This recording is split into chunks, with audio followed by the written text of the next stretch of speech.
Olá, bom dia, bem-vindos a mais um webinar da Intertalks. Vou aguardar só uns minutinhos para que todos entrem e aí nós já iniciaremos o webinar.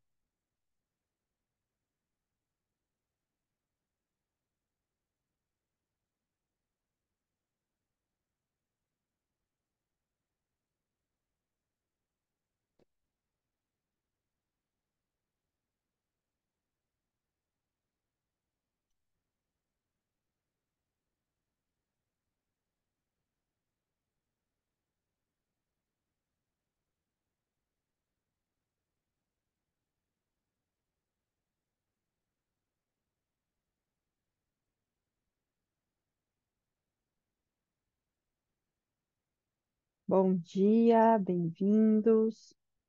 Estamos aguardando alguns minutos para que todos entrem e já iniciaremos o webinar.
Bom dia, bem-vindos a mais um webinar da Intertalks.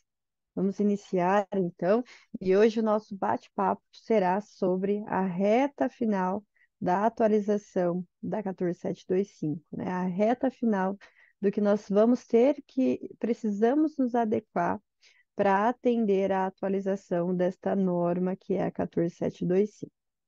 Então, bem-vindos a todos. Dúvidas? Existe a opção de vocês enviarem as dúvidas. No final do treinamento eu vou respondê-las. E não havendo tempo, as dúvidas também serão respondidas posteriormente, tá bom?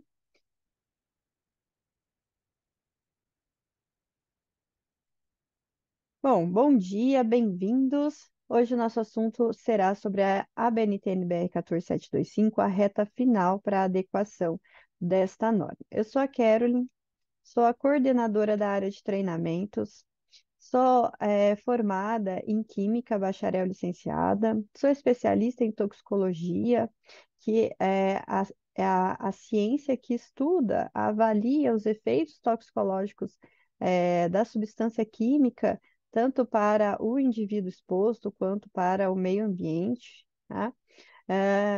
Eu estou aqui, atuo aqui na Intertalks falando sobre ministrando treinamentos sobre a 14735, a resolução de transporte, resíduos, já fazem quase 5 anos, tá? Para quem está vindo aqui pela primeira vez, é o primeiro contato com a Intertox, nós somos uma consultoria na área de segurança química. Atuamos em todo o ciclo de vida do produto químico, então nós oferecemos serviços pensando aí desde da classificação do produto, desde da classificação para o ambiente interno, quanto para o transporte terrestre, também pensando nos resíduos, né, toda a logística que envolve o transporte do produto perigoso, tá, o gerenciamento, a classificação para o gerenciamento. Então, a Intertox, ela presta serviço pensando em todo o ciclo de vida do produto químico e, posteriormente, do resíduo químico, tá? Pensando nesses serviços, nessa atuação, nós oferecemos uma série de capacitações que vocês podem, então, se atualizar quanto a essas temáticas. A Intertox, ela possui alguns cursos livres que eles acontecem ao decorrer do ano em datas pré-determinadas, tá?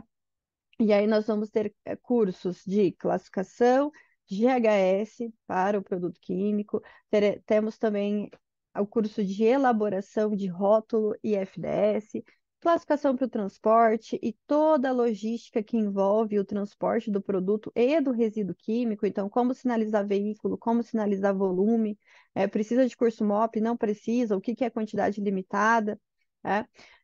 Temos também o curso de resíduos químicos e até deixo a informação aqui para vocês que na data de ontem, no dia 24, a ABNT publicou, abriu a consulta nacional da norma 10.004, que é a norma que traz todos os requisitos para classificar o resíduo químico, tá? Então, quem aí faz classificação de resíduo, tiver interesse em ler a consulta nacional, basta entrar lá no site da ABNT em consulta nacional, que vocês vão conseguir acessar o arquivo, o texto, e aí, inclusive, vocês podem votar, né, fazer o seu apontamento lá no site da BNT, no sentido se aprova ou não aprova o texto proposto pela atualização da 10.004.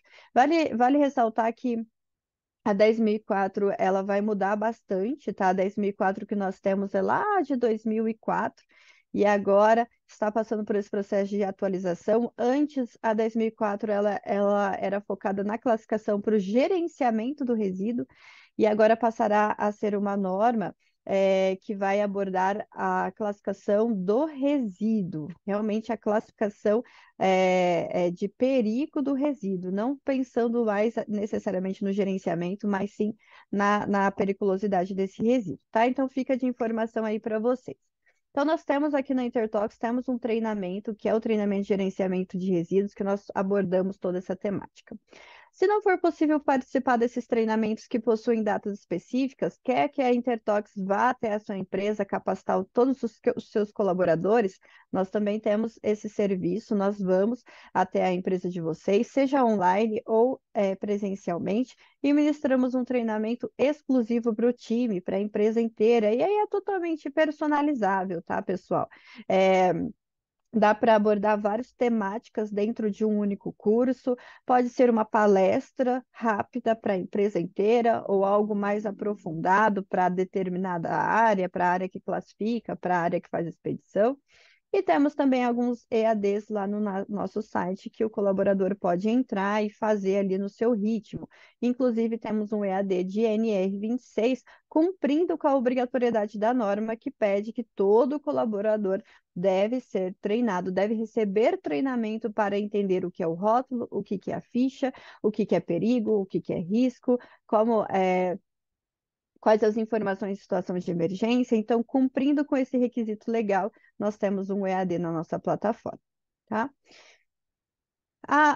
Nós estamos atuando, treinando, capacitando desde 2007 nessas temáticas. Então, de lá para cá, já foram mais de 200 cursos livres ministrados, mais de 2.000 empresas atendidas e mais de 3.000 profissionais capacitados, tá?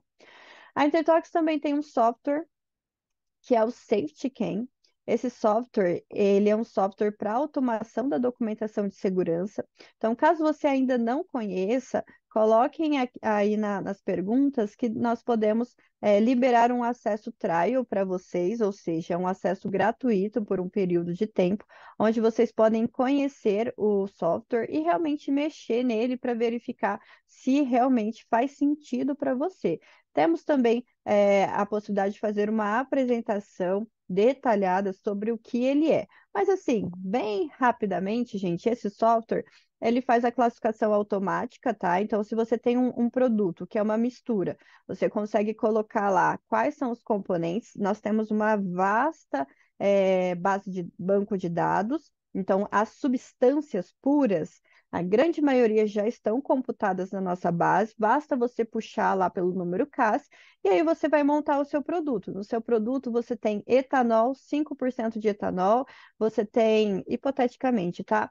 Ácido clorídrico mais 5% de ácido clorídrico, você também tem hidróxido de sódio mais 5% de hidróxido de sódio, você coloca lá toda a sua composição e o software faz todo o resto, tá? Ele faz a classificação, então, com base nesses seus componentes, qual que é a classificação de perigo? Então, se o ácido clorídrico era corrosivo, será que o seu produto final continua sendo corrosivo ou não? Ele cai uma gradação, ele passa a ser irritante ou não?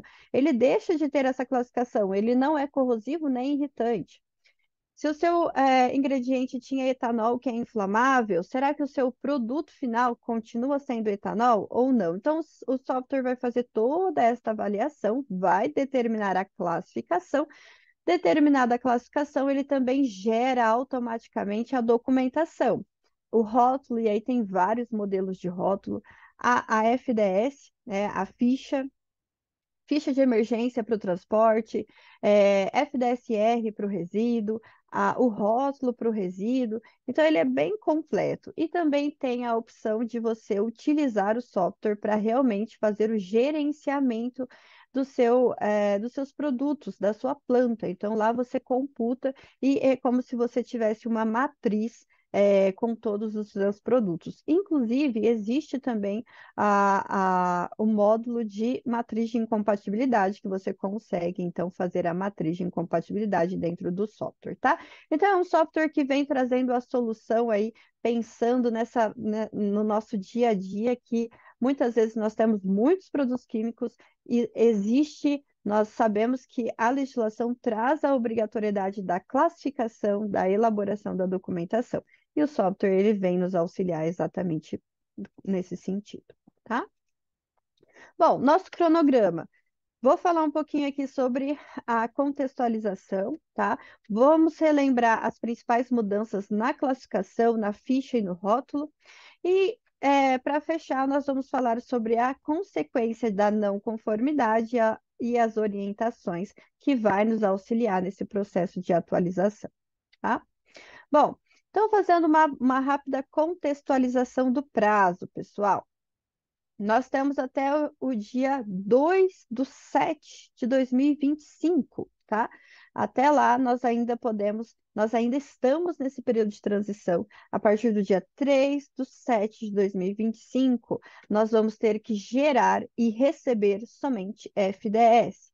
Nós vamos ter que classificar de acordo com a norma atualizada. Nós vamos ter que gerar e receber produtos rotulados de acordo com a norma atualizada. Então, estamos na reta final aqui do nosso prazo. Esse prazo começou no dia 3/7 de 2023, faz mais de um ano já. Estamos caminhando, então, agora para a reta final.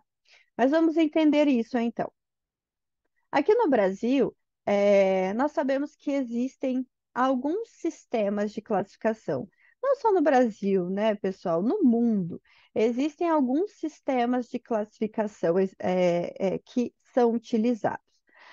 A nível mundial, nós vamos ter o GHS da ONU, que é quem criou todo esse sistema que nós usamos aqui no Brasil. Ele veio da ONU, da Organização das Nações Unidas. É a ONU, então, que determinou quais são as classes que o produto é classificado, como deve ser a ficha, né, as 16 seções da ficha, como deve ser o rótulo. Tudo isso foi criado a nível mundial pela ONU, e aqui no Brasil nós utilizamos dentro da 14725. Eu vou mostrar essa obrigatoriedade para vocês. Existem outros sistemas dentro de cada país, tá? Geralmente o pessoal me pergunta: se o Brasil segue o GHS, eu posso simplesmente, na hora de classificar o meu produto, na hora de elaborar a minha documentação, eu posso simplesmente seguir o GHS? Pessoal, nós temos que seguir a 14725. Eu vou mostrar para vocês aonde está essa obrigatoriedade.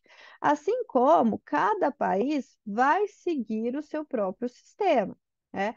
Porque a Europa, ela também utiliza o GHS, mas ela utiliza o GHS dentro do regulamento do REACH, né? Dentro do regulamento 1272. Então, quando eu vou enviar um produto para a Europa, eu não vou seguir o GHS, eu vou seguir o que traz ali o CLP, o regulamento 1272. Se eu vou enviar para os Estados Unidos, eu não vou seguir o GHS, eu vou seguir o que a OSHA traz dentro do RASCOM. Né? Então, cada país utiliza o GHS, internaliza o GHS de acordo com a sua própria regulamentação. E aqui no Brasil é a mesma coisa. Aqui no Brasil, a 14725 ela é internalizada pela NR26, é ela quem traz a obrigatoriedade e nos pede para seguir todos os detalhes, quais são as classes de perigo, qual é a estrutura da ficha, qual é o modelo, as informações presentes no rótulo, tudo isso está dentro da 14725, tá? Então, existem alguns sistemas. Inclusive, esqueci de comentar, existe um outro sistema específico que é para o transporte terrestre, né? Que também é dado pela ONU. A ONU também determina, traz o Orange Book, que é um manual que fala sobre o transporte de cargas perigosas a nível mundial, de forma geral, tá? O transporte de produtos perigosos via terrestre, aérea, marítima e ferroviária. E aqui no Brasil, esse regulamento da ONU é dado por meio da resolução NTT atualmente vigente, a 5998. Né? Então, existem mais de um sistema que é utilizado aqui no Brasil. Os dois principais, pensando em produtos químicos, nós vamos ter, então, o regulamento, a resolução 5998, que é da NTT, que vem trazendo as regras para o transporte terrestre de produtos e resíduos perigosos. E nós vamos ter a ABNT-NBR 14725, que vem trazendo todos os requisitos para classificar e elaborar a documentação do produto químico, e a obrigatoriedade para este sistema sempre vai ser dentro da planta. Então, dentro da empresa, sempre vai vigorar GHS. Quando eu coloco na via para ser transportado, vai vigorar resolução de transporte. Então, são duas normas que andam em paralelo, mas cada um com seu foco distinto e, inclusive, cada um com a sua comunicação específica. Quando eu falo de GHS, quando eu falo de 14725, ambiente interno de trabalho, eu tenho os pictogramas. Os pictogramas são a comunicação visual, onde eu consigo me orientar. Eu consigo tirar informações dessa comunicação visual. Vejam, se o rótulo do produto químico tem este símbolo aqui, este pictograma da chama, significa que aquele produto é inflamável, seja um líquido inflamável, um sólido inflamável, um gás inflamável. Se no rótulo aparecer este pictograma aqui de corrosivo, significa que o produto químico é corrosivo, seja corrosivo para pele, corrosivo ocular, corrosivo para metais. Se aparecer este pictograma aqui da caveira com ossos cruzados, significa que ele é tóxico, ou seja, tem dose letal. Se eu entrar em contato com aquele produto químico e atingir a dose tóxica dele, o indivíduo vai a óbito. Então, eu consigo muita informação com estes pictogramas aqui e quem determina ele é o GHS.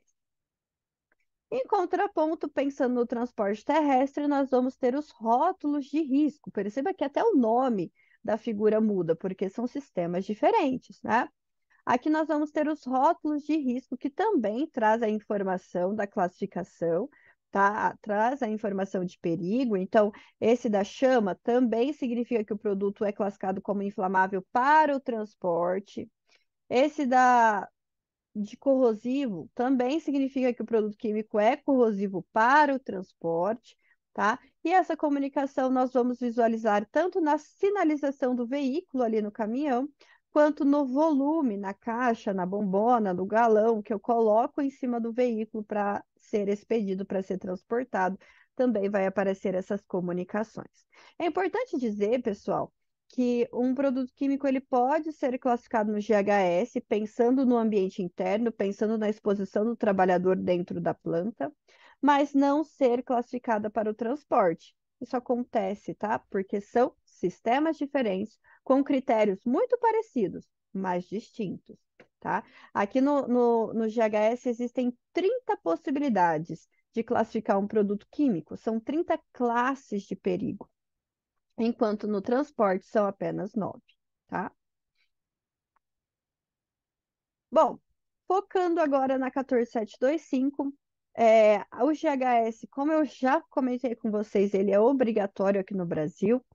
Essa obrigatoriedade começa no Decreto 10.088, que internaliza, que promulga a Convenção 170 da OIT.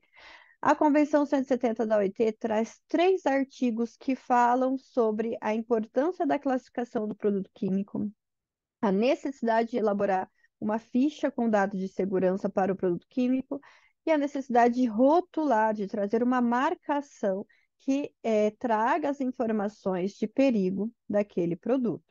Então, a Convenção 170 da OIT traz um primórdio do que nós temos hoje e ela é promulgada aqui no Brasil por meio do decreto. Tá? A obrigatoriedade nós vamos encontrar na NR 26 do Ministério do Trabalho. Então, nesta norma regulamentadora é onde nós encontramos a obrigatoriedade. Eu vou mostrar para vocês. Aqui nós temos no item 26.4.1.1, falando que o produto químico utilizado no local de trabalho, volto a dizer, tá? GHS, a obrigatoriedade dele é dentro da planta, tá? Sempre vai ser dentro do ambiente de trabalho. Então, o produto químico utilizado no local de trabalho deve, toda vez que nós visualizamos a palavra deve na norma, significa que é obrigatório. Deve ser classificado quanto aos perigos à segurança e à saúde dos trabalhadores, de acordo com o GHS. Então, o produto químico é obrigatório, ele tem que ser classificado seguindo o GHS. Ainda assim, a rotulagem preventiva do produto químico classificado como perigoso deve utilizar os procedimentos definidos pelo GHS, e o fabricante, ou no caso de importação, o fornecedor no mercado nacional, deve elaborar e tornar disponível a ficha com dados de segurança, seguindo de acordo com o GHS, tá?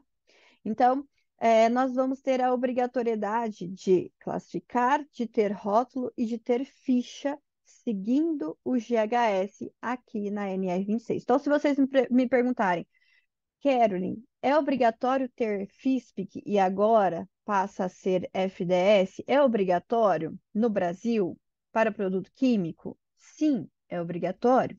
Está aqui a obrigatoriedade. É obrigatório ter rotulagem, seguindo todos os critérios aqui que a norma estabelece? Sim, está aqui a obrigatoriedade. E é obrigatório classificar utilizando o GHS? Também é obrigatório. Mas a NR 26 ela não traz as, as definições. Quais são essas classes de perigo? Como que eu faço essa classificação? Como que eu elaboro esse rótulo? Como que eu elaboro essa FDS? Isso, pessoal. A NR 26 fala que os aspectos relativos à classificação, à rotulagem e à FDS devem atender ao disposto em norma técnica oficial. E a única norma técnica oficial existente no Brasil para isso é a ABNT-NBR 14725. Então, é obrigatório seguirmos a 14725 para entender quais são esses critérios, tá? Quais são essas classes de perigo, como que é essa ficha, como que é esse rótulo. E é a 14725 que passou pela atualização, né? Então, no ano passado, em 2023, no dia 3/7 de 2023, ela foi publicada e aí tivemos várias alterações que podem ou não impactar o nosso produto, tá? Nem todas as alterações aqui da norma vai necessariamente impactar o nosso produto. A mudança no nome do documento, esse vai. Esse, gente, não tem o que fazer. Eu vou precisar atualizar todas as minhas FISPICs para FDS. Mas a classificação, as mudanças da classificação, às vezes não impactam o meu produto, tá? Então, podem ou não impactar o produto, tá? Essa norma, então, agora tem uma nova estrutura. Isso porque foi cancelada aquela divisão em partes, nós não temos mais, né, aquela divisão em partes, agora nós temos um documento único de 542 páginas, então mais que dobrou o número de páginas. Ele é baseado na sétima edição revisada do GHS, é estruturado em 7 seções e 17 anexos, e foi adicionado duas novas classes de perigo e novas categorias de perigo em classes já existentes, tá? Então, a norma atualizada, ela está embasada na sétima edição revisada do GHS, não está embasada na primeira edição revisada, primeiro, na 10ª edição revisada do GHS, tá? Ela foi publicada a primeira vez em 2003, desde então nós temos edições revisadas, atualmente publicado lá na ONU, nós temos a 10ª edição, mas a nossa norma, ela está embasada na sétima, tá? Mas adianto para vocês, pessoal, que nós lá no comitê, e eu faço parte do comitê que escreve e atualiza essa norma, eu faço parte do comitê da 14725, nós lá no comitê já estamos trabalhando em cima do texto da oitava, nona e 10ª. Então, não esperamos que não tenhamos um longo período de atualização. Então, em breve, não vai acontecer tão logo, tá? Antes de julho de 2025, com certeza não. Isso vai ser depois. Mas também não temos data ainda. Mas vai sim, nós vamos tentar seguir o mais próximo da edição atualizada do GHS, tá? Bom, então, aproveitando para mostrar que essa daqui é a carinha do GHS, para quem não conhecia, para quem nunca tinha ouvido falar, e esse daqui é o GHS que eu tanto estou falando, é um manual, um livrão da ONU, onde está descrito todos os critérios que nós usamos aqui na 14725. Isso, inclusive, justifica o porquê desse número tão grande de páginas, tá? Nós simplesmente pegamos o GHS, o manual na íntegra, traduzimos e adequamos à nossa realidade brasileira. Algumas coisas não tem no GHS e na 14725 tem, como, por exemplo, a obrigatoriedade de ter um rótulo padrão para produto não classificado como perigoso. Isso não existe na ONU, não existe no GHS, mas na 14725 tem. A NR26 fala que é obrigatório ter o rótulo simplificado para produto não classificado como perigoso. E por isso que eu volto a dizer, já que nós estamos seguindo o GHS na íntegra, posso simplesmente seguir o GHS? Não, temos que seguir a 14725. A 14725 é este manual aqui traduzido, mas também adequado à nossa realidade brasileira, tá?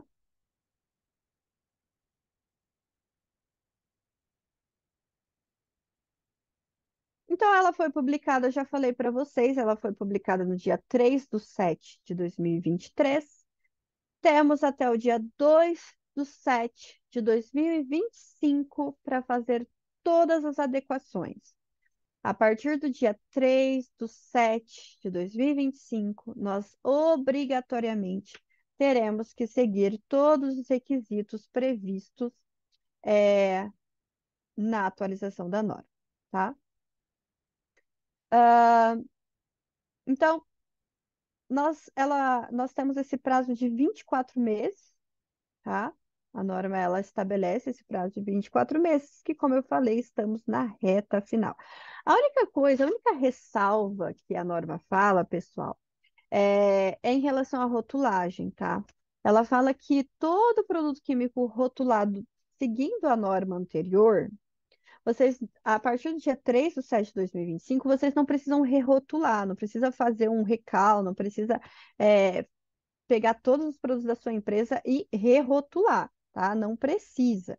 Esses produtos envasados, rotulados, de acordo com a norma anterior, pode-se utilizar esse rótulo até o prazo final de validade desse produto, tá? Então, aqueles que foram envasados, foram rotulados, seguindo a norma anterior, não precisa rerotular. Até o vencimento, pode usar o rótulo antigo. Agora, todos os novos produtos, a partir de dia 3/7/2025, todos os produtos que eu envasar, todos os produtos que eu rotular, tem que seguir a rotulagem nova, tá? A rotulagem atualizada. Então, relembrando brevemente as principais mudanças, pessoal. Aqui no primeiro bloco de perigos físicos, nós tivemos a alteração aqui para as categorias de gases inflamáveis, porque gás inflamável antes só tinha categoria 1 e 2, e agora ela foi subdividida em 1A, 1B e 2. E nós tivemos a inclusão de uma nova categoria, que são os explosivos dessensibilizados, tá? Então, foi isso que mudou nesse bloco. No bloco de. E mostrando aqui especificadamente para vocês, nós tivemos então a subdivisão: 1A, gás inflamável, gás pirofórico e gás quimicamente instável; 1B, gás inflamável, e 2, gás inflamável. E a inclusão de uma nova categoria, porque não tinha no GHS também, tá? E agora tem no GHS, consequentemente trouxemos para cá, que são os explosivos dessensibilizados, categoria 1, 2, 3 e 4. No segundo bloco, nós temos os perigos à saúde humana. Aqui nós tivemos mais mudanças, tá?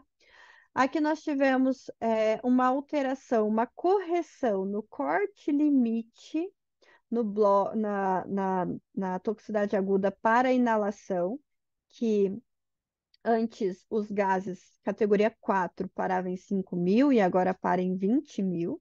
Então, tivemos uma adequação aqui. Tivemos a inclusão da categoria 1 para corrosão e irritação à pele, porque antes era só um A, um B e um C, não existia a categoria 1, agora existe. Tivemos também a inclusão de categoria 2 para lesões oculares graves e irritação ocular. Também não existia antes, era 2A e 2B, 1, 2A e 2B. Agora temos critério para 2.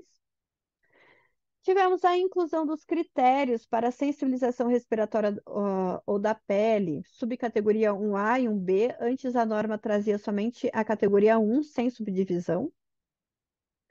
E nós tivemos a atualização, a alteração do nome da classe toxicidade à reprodução, que antes era toxicidade à reprodução e lactação, tá? Então, aqui, ó, tivemos essa atualização aqui para gases. Como eu falei, antes parava em 5.000, agora o limite máximo é 20.000 ppm para a categoria 4, gases. Também tivemos a inclusão de categoria 1, que não existia antes, tá? Antes nós categorizaríamos diretamente como um A, um B e um C, a depender do tempo de exposição e do período de observação, tá? Então, um A entrou em contato com a pele por 3 minutos ali em contato e causou a necrose, a destruição do tecido. Um B precisou estar em contato com a pele de 3 minutos a 1 hora para causar a destruição. E um C de 1 hora a 4 horas ali em contato para causar a corrosão da pele. Agora, se eu não tenho esses períodos, se eu tenho a informação que o produto, ele sim, causa necrose numa exposição de até 4 horas, mas eu não tenho o período específico, eu simplesmente categorizo como categoria 1. Tá? Então, as substâncias corrosivas devem ser classificadas na categoria 1 quando os dados não forem suficientes para classificação em nenhuma subcategoria. No mais, permanece o mesmo, sem nenhuma alteração. Depois, lesão ocular grave, irritação ocular. Nós tivemos a inclusão da categoria 2. Antes não tinha essa opção, era 2A e 2B só. Agora temos a opção de 2. Então, a norma fala: as substâncias que podem provocar irritação ocular reversível devem ser classificadas na categoria 2. Alternativamente, podem ser subcategorizadas na 2A e na 2B, havendo dados suficientes para tal, tá? Então, isso também é novo. E na sensibilização, que, como eu falei, antes nós tínhamos somente critério para a categoria 1, nem era bem um critério, não tinha uma tabela nem nada, era bem simples na norma anterior. E agora nós temos a tabela com os critérios para classificação, inclusive para a categoria 1, 1A e 1B. Tanto para a sensibilização respiratória, quanto para a sensibilização da pele, tá? Uma outra coisa que mudou também é que agora, em determinados casos, às vezes o produto ele não é classificado, então eu tenho um é, formaldeído, é carcinogênico, eu tenho formaldeído dentro do meu produto final. Só que eu tenho uma concentração tão baixinha de formaldeído, que não classifica o meu produto final. Mas, mesmo estando em concentração baixa e mesmo não classificando o meu produto final, eu preciso mencionar que existe esse ingrediente perigoso na fórmula lá na seção 11, tá? Então, a norma fala: caso exista na mistura algum ingrediente classificado como sensibilizante respiratório da categoria 1, gás, em concentração maior ou igual a 0,1 e menor do que 0,2, essa informação deve constar na seção 11 da FDS do produto. Mesma coisa se for categoria 1, sólido líquido, em concentração maior ou igual a 0,1 e menor do que 1. Deve constar na seção 11 da FDS. Tá? Isso vai acontecer para 5 classes diferentes dentro do bloco de saúde humana. Sensibilização, aparece a linha A e B aqui, pedindo para citar na seção 11 da FDS. Então, sensibilização, carcinogenicidade, toxicidade para órgão-alvo, exposição única e exposição repetida. E agora eu não me lembro se é teratogenicidade ou mutagenicidade. Um dos dois também vai aparecer. São 5, tá? Que aparece essa observação aqui. E no último bloco de perigos ao meio ambiente, o que mudou é que agora nós temos uma nova classificação, uma nova classe de perigo, que é o perigoso à camada de ozônio. Esse não existia antes e agora nós temos critério para classificação aqui, tá? Então, de classificação foi isso que mudou. Na estrutura e conteúdo da FISPIC, a maior alteração, sem sombra de dúvidas, foi na nomenclatura, que antes era denominada FISPIC, Ficha de Informação de Segurança de Produtos Químicos, e agora passa a ser denominada FDS, Ficha com, tá, pessoal? Ficha com dados de segurança. Então, é o que eu falei, a partir do dia 3/7/2025, eu não posso mais emitir FISPIC e eu não posso mais receber dos meus fornecedores FISPICs. Eu tenho que emitir e receber dos meus fornecedores FDS, ficha com dados de segurança. Então, a nomenclatura, ela foi alterada, tá? E eu vou ter que alterar isso nos meus documentos.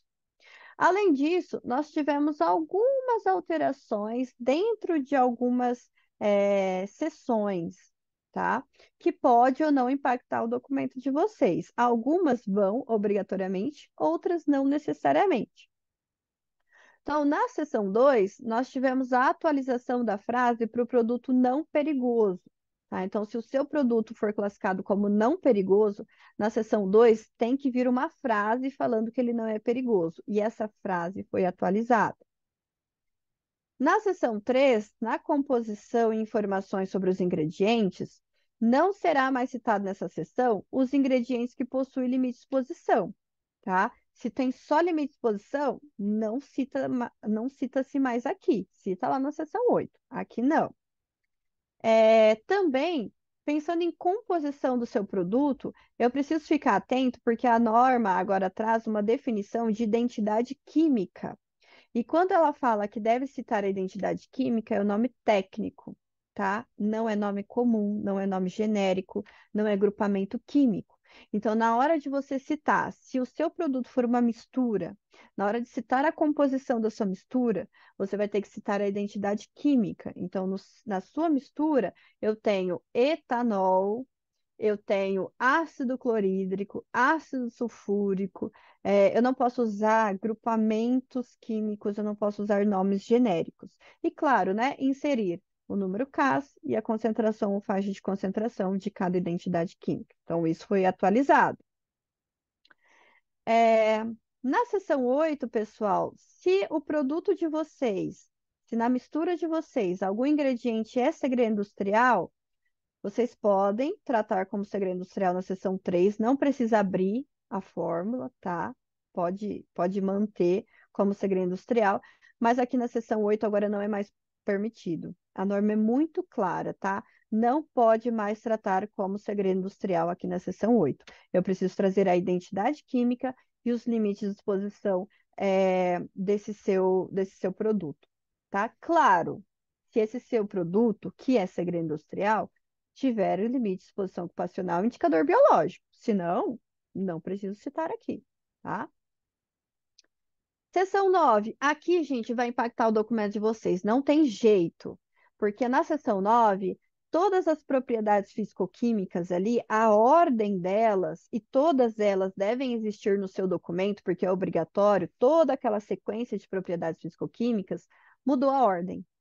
Então, vai ter que mudar a ordem no documento de vocês, tá? E foi adicionado uma nova propriedade físico-química, que é a características da partícula, que é aplicado somente a sólidos. Então, além de ter mudado a ordem, ainda temos uma nova característica que deve ser inserida aqui. Então, aqui, gente, não vai ter jeito. O documento de vocês também vai sofrer alteração aqui na seção 9. E na seção 14, agora, a norma ela pede que quando o produto não for classificado como perigoso para o transporte, tal informação deve ser descrita nessa seção da FDS para cada modal. Antes a norma não era clara quanto a isso. Nós fazíamos isso como boa prática, tá? Colocar lá que o produto não é classificado como perigoso para o transporte. Agora a norma pede. Se não é classificado, você vai ter que indicar lá, trazer a informação que não é classificado como perigoso e trazer essa informação para os três modais, terrestre, aéreo e marítimo, tá? Então, no documento em si, foi isso que mudou. As outras seções permanecem as mesmas informações, não teve alteração.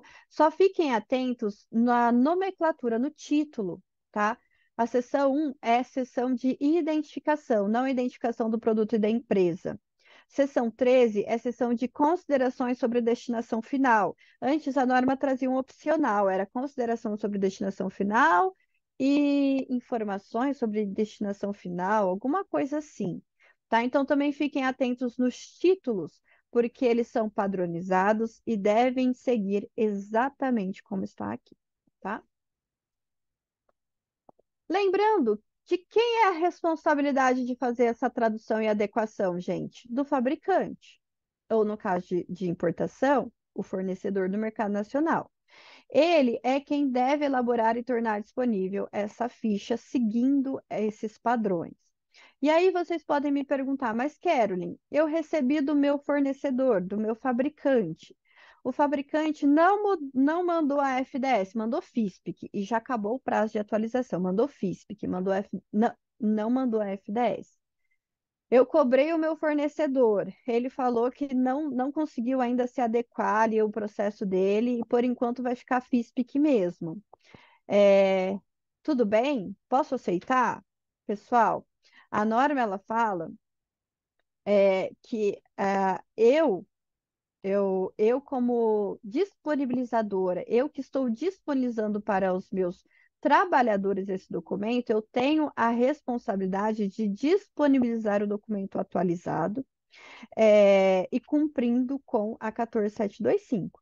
Então, se o fabricante não enviou o documento corretamente para vocês, pessoal, se vocês são clientes, vocês compraram esse produto do seu fornecedor, ele não te enviou o documento corretamente, passa a ser responsabilidade de vocês. tá? A partir do momento que vocês aceitaram o produto, internalizou ele dentro da empresa, passa a ser responsabilidade de vocês, tá? Porque a penalização prevista na legislação vai recair para vocês, não vai recair para o fabricante, que às vezes nem é brasileiro, né? Às vezes pode ser um fornecedor externo. Tá? A NR26 ela é muito clara. O fabricante, ou no caso de importação, o fornecedor no mercado nacional deve sempre elaborar e tornar disponível essa ficha. O fornecedor, a própria 14725 traz como definição que é a parte responsável, tá? O fabricante, o importador ou distribuidor por tornar um produto químico perigoso disponível para o público-alvo. Então, a partir do momento que eu aceitei o documento, que eu internalizei dentro da minha empresa o documento, eu passo a ser o responsável por este documento, porque é eu que estou disponibilizando para os colaboradores da minha empresa. Então, se o fabricante não enviou o documento correto, passa a ser minha responsabilidade fazer essa adequação, tá? E o fornecedor, então, deve tornar disponível ao receptor usuário uma FDS completa e manter sempre essa FDS atualizada, tá? Então, passando aqui rapidamente pelas responsabilidades. A responsabilidade sempre é do fabricante, tá? O fornecedor sempre vai ter a responsabilidade de fornecer, de te disponibilizar esse documento, mas como eu falei, se a disponibilização não foi feita, se o documento está incorreto, eu aceitei, eu recebi na minha empresa, passa a ser minha responsabilidade. No rótulo, o que que mudou no rótulo? Pessoal, o rótulo do produto não perigoso foi atualizado, tá? Agora eu tenho que citar obrigatoriamente os dados do fornecedor, antes não tinha essa obrigatoriedade. E a frase foi atualizada, a frase falando que o produto não é classificado como perigoso, é obrigatória, tá? E foi atualizada. Então, não classificado como perigoso, de acordo com a BNT-NBR 14725. E eu posso ter a frase de onde obter a FDS do meu produto não perigoso, tá? Então, o rótulo do produto não perigoso mudou um pouquinho, né? Principalmente aqui a frase que foi atualizada. Lembrando que a NR26 fala que é obrigatório todo produto químico não classificado como perigoso possuir este rótulo aqui simplificado. Já o rótulo perigoso, aí mudou algumas outras coisas, mas assim, não temos tempo para detalhar isso daqui. São alguns itens que sofreram atualização. Basicamente, o que é obrigatório no rótulo são essas informações aqui que eu coloquei para vocês. A identificação do produto e a identificação do fornecedor com o telefone de emergência que deve dar atendimento 24 horas.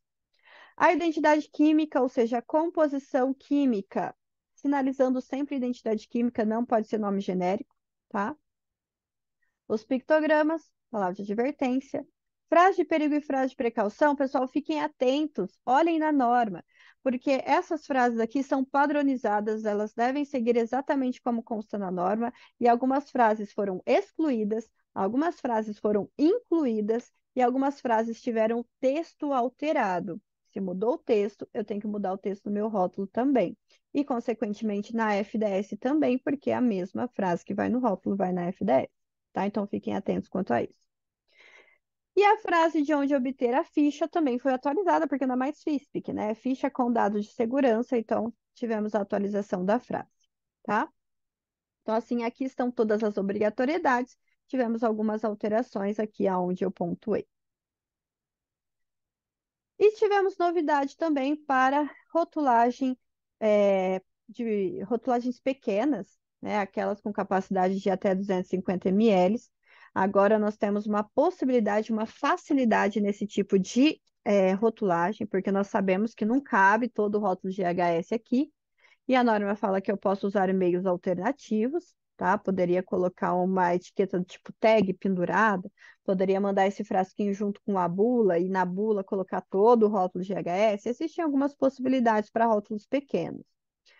Eu só preciso colocar a identificação do produto e o nome e telefone de emergência no frasco, naquele frasco pequeno de até 250 ml. E agora também para aqueles fracionados ou aqueles intermediários. Então, aqueles produtos que a gente usa dentro da planta, que não vai ser comercializado, é só mesmo de manipulação interna. Então, aqueles fracionados, aqueles beckers, aqueles tanques estacionários. Pessoal, a norma agora fala que eu não preciso ter o rótulo completo, igual eu acabei de mostrar para vocês. Eu posso usar meios alternativos, pensando na dificuldade que é sinalizar tudo isso dentro da planta, sendo que não vai para comercialização. Só, no entanto, é importante sempre sinalizar tudo. Todo produto químico dentro da planta deve ter identificação, porque eu, Kerlin, posso saber que naquele becker que eu estou manipulando tem etanol, mas o meu colega que chegou do almoço pode não saber. E aí, se ele abrir qualquer produto incompatível ou gerar qualquer fonte de ignição, pode haver um acidente. Então, todo produto químico dentro da planta deve ser sinalizado. A diferença é que agora a norma traz possibilidades para essa sinalização, tá? Bom, pessoal, de tudo isso que eu mostrei que vai mudar, existem consequências se eu não atender? Sim. Eu falei para vocês que essa a 14725 ela é obrigatória por meio da NR 26, que é uma norma do Ministério do Trabalho, tem força de lei, a NR 26, e o seu não cumprimento tem penalização prevista dentro da NR 28. Então, por exemplo, sabe aquele item lá, o fabricante, ou no caso de importação, o fornecedor no mercado nacional deve elaborar e tornar disponível a ficha com dados de segurança? Esse item está previsto aqui na tabela de penalizações. Está aqui. Esse item traz uma infração de grau 4. Ou seja, se por um acaso algum agente do Ministério do Trabalho chegar na planta e pedir, tá bom, você está manipulando o etanol, me mostra a FDS, cadê a FDS do etanol? Ah, não tenho, ou tenho, mas está incorreta, ainda tá como FISPIC, não está preenchido corretamente, não está classificado corretamente. Tudo isso, gente, penalização.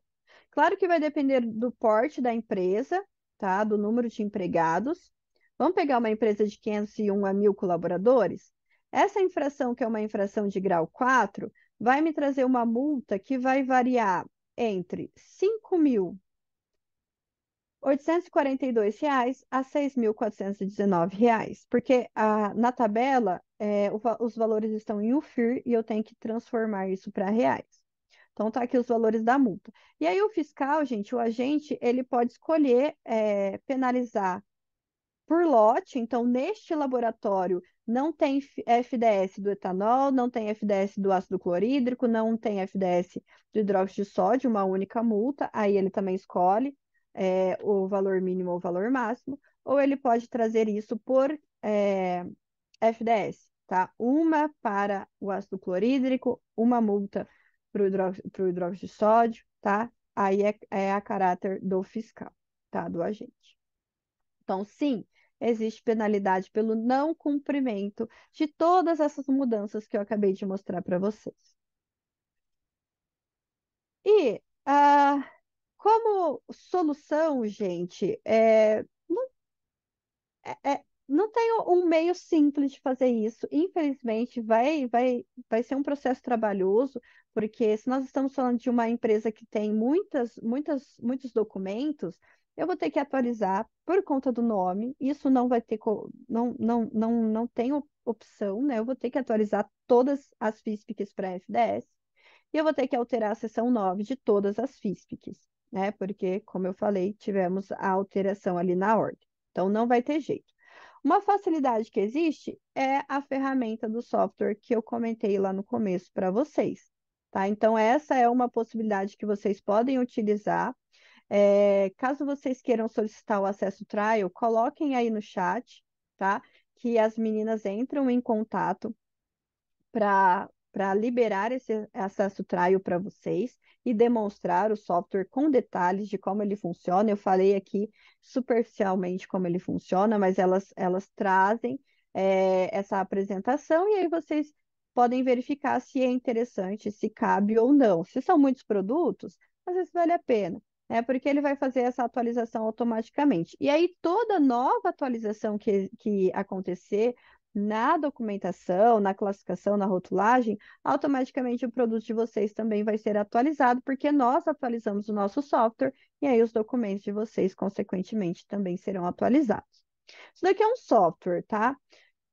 Caso vocês queiram se atualizar, então, entender profundamente todas essas mudanças, nós possuímos os treinamentos, tá? Então, nós temos no dia 9 de outubro, o mês que vem, nós vamos ter um treinamento de um dia, rapidinho, 8 horas de duração, onde eu vou focar na FDS e na rotulagem. Esse treinamento é um treinamento de um dia, 8 horas de duração onde eu não foco em classificação, eu não ensino classificar, mas eu ensino com detalhes como fazer essa alteração, tá? Então, como fazer a alteração de FISP para FDS, o que que mudou detalhadamente nessa documentação, o que que mudou detalhadamente nesse rótulo. Ou então, se vocês quiserem um curso mais completo, no dia 23 e 24 de outubro, mês que vem também, aqui nós estamos falando de um curso de 2 dias. Aqui eu também vou abordar sobre a ficha e sobre o rótulo detalhadamente, o que que mudou, tá? Mas nesse de 2 dias eu também abordo classificação. Então, caso você queira entender o que que mudou na classificação, fazer exercício de classificação, tá? E aí eu vou mostrar todo o raciocínio da norma, como classificar uma substância, como classificar uma mistura, como classificar o produto de vocês, né? Porque um produto puro pode ser perigoso, mas a sua mistura, se esse produto puro estiver em uma concentração muito pequena, seu produto pode não ser perigoso. E aí vai ter todo o desdobramento em cima disso, né? Porque uma coisa é um produto perigoso, outra totalmente diferente é um produto não perigoso. Então, nós temos esses dois cursos aqui, um focado na documentação, FDS e rotulagem, o outro focado, além da documentação, na classificação também, tá? Então, são cursos pontuais que qualquer um de vocês podem se inscrever.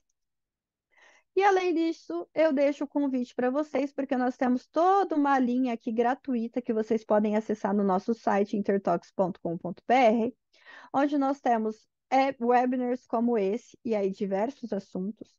Nós temos e-books gratuitos, inclusive lá tem um e-book que fala da transição de FISP para FDS. Temos também uma revista, que é a Revinter, ela é de circulação quadrimestral, onde você, estudante, pesquisador, caso queira escrever um artigo, pode divulgar na nossa revista o seu artigo. E nós também temos uma newsletter que se vocês se assinarem, vocês recebem todos os meses no e-mail de vocês as atualizações que a Intertox traz para vocês. Inclusive, na próxima newsletter vai vir falando sobre a consulta nacional da 10.004, que eu comentei lá no comecinho para vocês. Tá? Então, toda mudança, toda atualização, sempre vocês vão receber aqui na Internews. É gratuita, tá? Vocês recebem no e-mail, basta vocês se cadastrarem para receber. E também todas as alterações, atualizações, serviços, novidades, nós divulgamos nas nossas redes sociais. Também fica o convite para vocês, principalmente LinkedIn e Instagram. Nós sempre divulgamos as novidades por lá. Fica o convite para vocês nos seguir. Pessoal, era isso que eu tinha para vocês hoje. Agradeço a participação de todos aqui. Eu espero ter esclarecido um pouquinho do que está sendo essa atualização. Como eu disse, vai nos trazer vai nos dar um trabalho aí, mas eu tentei pontuar os pontos importantes que vocês vão precisar observar neste processo, nesta reta final, tá bom?